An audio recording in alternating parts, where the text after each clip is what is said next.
In this video, we are exposing 8 Canadian lager brands, hiding corporate secrets in every pint. From foreign ownership disguised as Canadian heritage to adjunct brewing that replaced traditional ingredients decades ago. Stay until the end, because we will reveal 2 brands that actually brew lager the right way. Every long weekend, every hockey game, every backyard barbecue, Canadians reach for lagers they assume are genuinely Canadian. But here is what the marketing departments never tell you. Most of the major lager brands Canadians trust were sold to foreign multinationals years ago. The brewing has shifted from traditional methods to industrial processes designed to maximize shareholder returns. And the ingredients inside those bottles bear little resemblance to what your grandparents were drinking when these brands built their reputations. Starting at the bottom of the avoid list, we have Labatt Blue, the brand that convinced generations of Canadians they were drinking something genuinely homegrown. That distinctive blue label has been a fixture of Canadian culture since John Kinder Labatt founded the brewery in London, Ontario, in 1847. For nearly 150 years, Labatt built itself into one of Canada's most recognized brands. The advertising campaigns became cultural touchstones. The Blue Zone, out of the blue, in imagery that wrapped the brand in Canadian identity. Here is what the marketing does not emphasize. In 1995, Labatt Brewing Company was acquired by Interbrew, a Belgian brewing conglomerate. Canadian ownership ended that year. Then in 2008, Interbrew, which had become InBev, merged with Anheuser-Busch to form AB InBev, the largest brewing company on earth. Labatt Blue is now owned by a Belgian-Brazilian multinational corporation headquartered in Leuven, Belgium. The same conglomerate that owns Budweiser, Corona, Stella Artois, and dozens of other global brands. When you buy Labatt Blue, your money flows to foreign shareholders, not Canadian ownership. And then there is what is actually inside the bottle. Labatt Blue uses adjunct brewing, meaning corn and rice partially replace traditional barley malt. Adjuncts are cheaper than malted barley. They produce a lighter body and a less complex flavor profile. This is not a quality decision, and it is a cost decision made by accountants, not brewmasters. The brewing process at industrial scale prioritizes consistency and shelf stability over character. High-gravity brewing, where stronger beer is diluted with water to reach target alcohol content, has become standard practice. You are drinking beer engineered for efficiency, not crafted for excellence.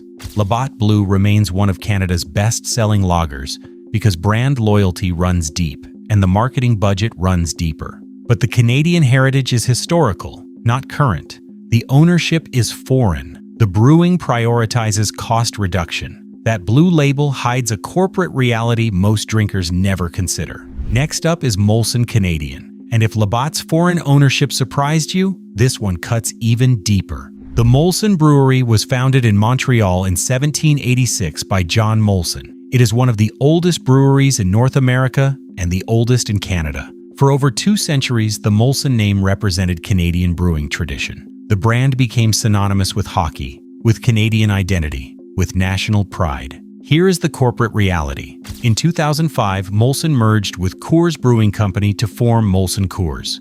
The merger created one of the world's largest brewing companies, but it also meant Canadian majority control ended. The headquarters for Molson Coors Beverage Company is now in Chicago, Illinois. Yes, Chicago. The company that markets itself as the embodiment of Canadian identity is run from the United States. The Molson family retained a stake in the merged company, but operational control shifted to a North American corporate structure, prioritizing continental efficiency over Canadian tradition. Brewing operations consolidated. Decision-making centralized.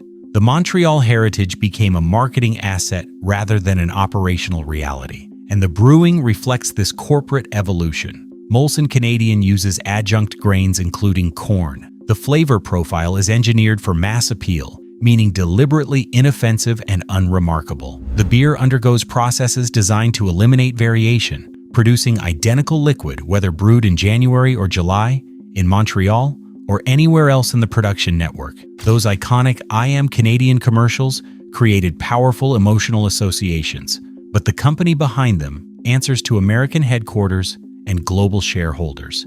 The brewery may have started in Montreal in 1786, but the decision-making now flows through Chicago. And if you think heading west means finding more authentic Canadian brewing, you need to see what Kokanee actually looks like when you examine it closely. That glacier imagery, those Rocky Mountain backgrounds.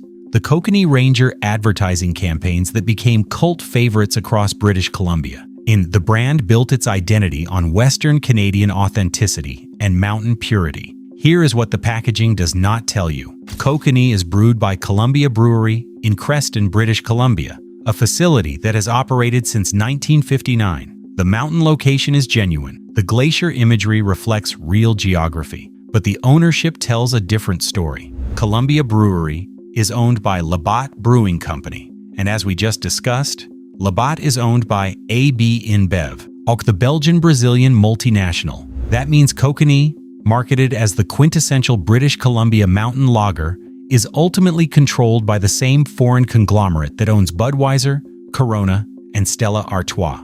The Creston Brewery continues operating. The mountain water may still flow, but the profits flow to Leuven, Belgium, and the brewing decisions answer to global corporate priorities. Kokanee uses adjunct brewing with corn, supplementing barley malt. The formula is designed for the same light, approachable character that defines most industrial North American lagers. Mountains on the label, corporate brewing inside the bottle. The Kokanee Ranger may still appear in nostalgic advertising, but he works for a Belgian-Brazilian conglomerate now. Western Canadian authenticity becomes a marketing story when foreign shareholders own the brand. This next one is going to feel familiar because the corporate pattern repeats itself. Rickard's Red has been positioned as a premium alternative to standard Canadian lagers since its launch in 1984. The branding suggests craft heritage. The red ale style implies more complex brewing. The name evokes a founder named William Rickard with a passion for distinctive beer. Here is the thing about William Rickard. There is no documented evidence of a founder by that name. The brand was created by Molson in 1984 as a marketing exercise. Unlike Alexander Keith or John Molson or Susanna Oland, there is no historical record of a William Rickard with a passion for brewing red ale. The heritage story appears to be corporate mythology, designed to appeal to consumers seeking something beyond mainstream lagers. Rickard's is owned by Molson Coors, the same Chicago-headquartered corporation behind Molson Canadian. The premium positioning, the craft-adjacent branding, the suggestion of independent heritage, it all serves corporate portfolio needs. The beer itself is a perfectly competent red ale, but the story around it is manufactured authenticity. You are paying extra for fictional heritage and marketing mythology, not for superior ingredients or traditional brewing methods. Rickard's Red represents what happens when corporations realize consumers want craft character, but corporate brewers want corporate margins. Create a fake founder. In design heritage suggesting packaging, charge premium prices, deliver industrial beer. Here is where things get particularly interesting with budget lagers. Lakeport Lager built its reputation on one simple promise: cheap beer. Really cheap beer. The Hamilton, Ontario brewery positioned itself as the working person's alternative to premium-priced mainstream brands. A buck a beer before buck a beer became a political slogan. Here is what happened to that independent challenger. Port Brewing Company was founded in 1992, positioning itself against the Labatt and Molson duopoly that dominated Canadian beer. The budget pricing attracted price-conscious consumers across Ontario. The brand built genuine loyalty among drinkers who rejected paying premium prices for industrial lager. In 2007, Labatt Brewing Company acquired Lakeport. The independent challenger became part of the corporate establishment it had positioned itself against. The independent Ontario brewery became another brand in a Belgian-Brazilian portfolio. Lakeport still exists on store shelves, but the company that created it does not. Budget beer drinkers trusting Lakeport's independent positioning should understand that independence ended in 2007. You are now buying AB InBev product with Hamilton nostalgia on the label. Now, if you are finding this information useful and you want to keep learning about what is really going on with the beer in your refrigerator, take a second to hit that subscribe button. We put out new investigations every week, and the more subscribers we have, the harder it becomes for these companies to ignore what we are reporting. All right, let us keep going. We are going to continue with Lucky Lager and the British Columbia heritage here masks an even more complicated corporate history. That Target logo has been appearing on beer bottles since Lucky Brewing Company was founded in Vancouver in 1934. For decades, Lucky Lager was genuinely Western Canadian, brewed for British Columbia consumers by British Columbia operations. The working-class positioning, the no-frills branding, the budget-friendly pricing. It all suggested authentic regional character. Here is the corporate journey that followed. Lucky Lager changed hands multiple times over the decades. The brand was eventually acquired by Labatt Brewing Company, which means it now sits within the AB InBev portfolio. The brewing has moved around over the years. The Vancouver origins became a historical footnote rather than an operational reality. Lucky Lager is now another brand in a global portfolio positioned at the budget end of the market, where margins are thin and brewing is purely functional. The beer uses adjunct brewing to minimize costs. The flavor profile is deliberately simple. These are not quality choices. They are economic necessities for a budget brand competing on price within a massive corporate structure. Lucky Lager's Target logo suggests you might get lucky with your purchase. At Band, the corporate reality is that AB InBev shareholders are the ones getting lucky every time you choose this brand over genuinely independent alternatives. We are going to continue with Carling, a name that carries weight in both Canadian and British beer history. Carling has a genuinely interesting heritage. Thomas Carling started brewing in London, Ontario in 1840. The Carling brand became significant in both Canada and the United Kingdom, building recognition across two continents.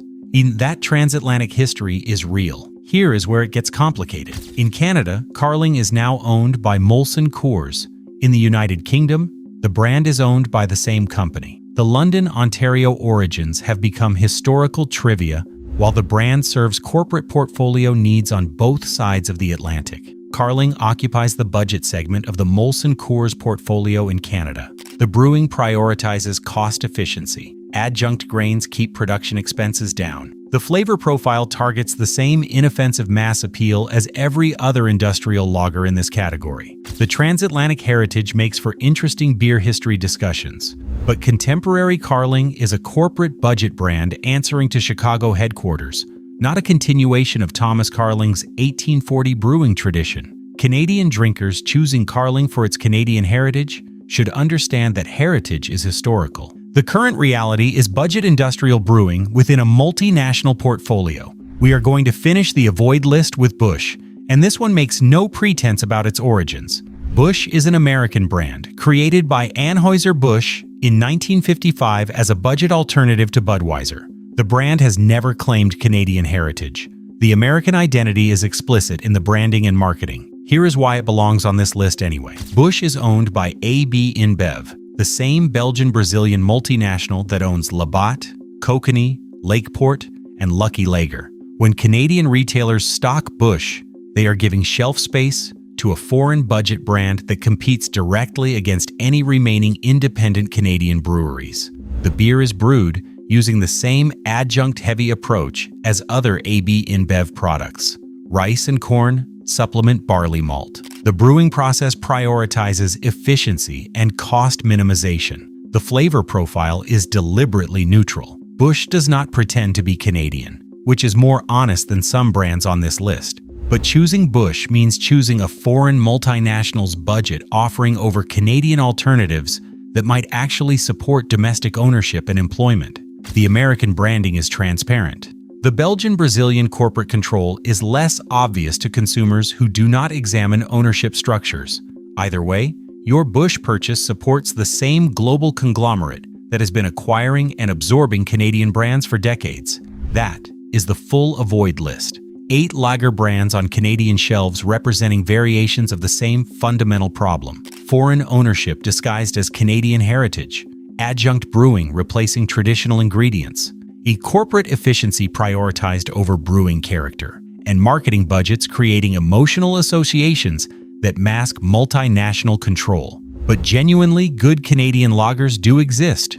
Brands with real heritage, transparent ownership, and brewing approaches that prioritize quality over pure cost minimization. The first is Sleeman Original Draft, and the family history here actually means something. Walk into the brewery in Guelph, Ontario, and you are walking into a story of Canadian brewing resilience.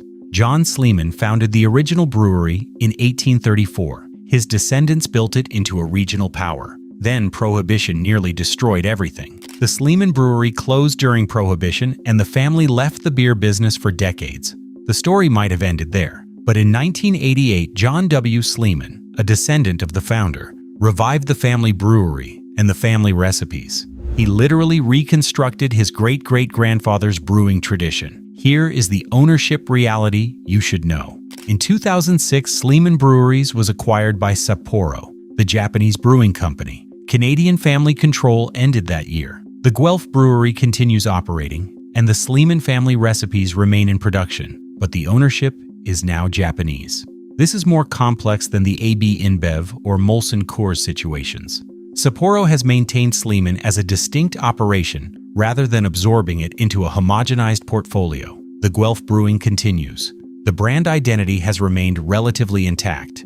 The brewing approach at Sleeman emphasizes cleaner processes than many competitors. The original draft uses a cream ale style that delivers more character than standard adjunct lagers.